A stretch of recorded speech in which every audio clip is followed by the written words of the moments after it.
1982 est à la fois l'année de la création de l'association La Cavalerie dans la vallée de la Marne, mais c'est aussi l'année où nous avons reconnu les itinéraires que nous avons empruntés un an plus tard, en 1983, lorsque, au cours de 15 jours, nous avons parcouru les itinéraires du 2e corps de cavalerie français en septembre 14.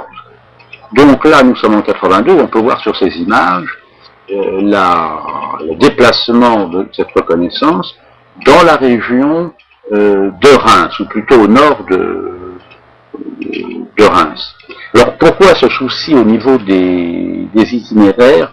C'est un vrai problème, à savoir que déjà à cette époque-là, en 82, pas mal d'itinéraires se trouvaient être interrompus parce qu'il y avait eu des remembrements, les cartes n'étant pas en soi suffisantes pour décrire les chemins praticables par des cavaliers. Alors les reconnaissances c'est une chose, le repos des hommes et des chevaux en est une autre, et il est certain qu'une telle reconnaissance demande à la fois beaucoup de précautions, et puis une bonne forme physique, et surtout d'être soi-même bien reposé. Alors, on voit ici des gens qui soufflent, d'autres qui étudient les cartes pour l'après-midi, après la sieste indispensable, et avant de se remettre en route.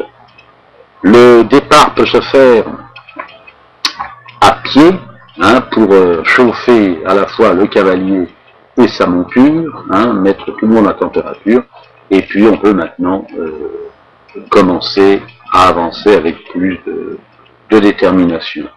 Alors ceci prend du temps, mais c'est tout à fait nécessaire. Écoutons Henri Morel. Nous sommes à une époque où nous avons relativement peu de survivants de cette époque-là, du début de la guerre de 14. D'ici quelques années, il sera impossible de rendre hommage à ces anciens combattants. C'est pourquoi nous nous dépêchons un petit peu de remonter cette opération de la bataille de la Marne. Cette manifestation aura lieu l'année prochaine. Vous y prenez un peu tout pour opérer quand même, non?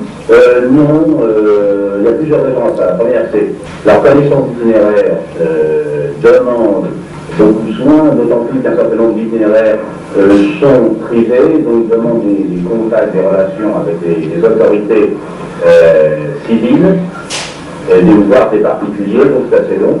D'autre part, les municipalités ont elles-mêmes des mesures à prendre pour assurer un accueil qui soit le meilleur possible. Bien, maintenant dépêchons-nous, il faut rattraper le gros de la troupe, la reconnaissance n'est pas encore terminée.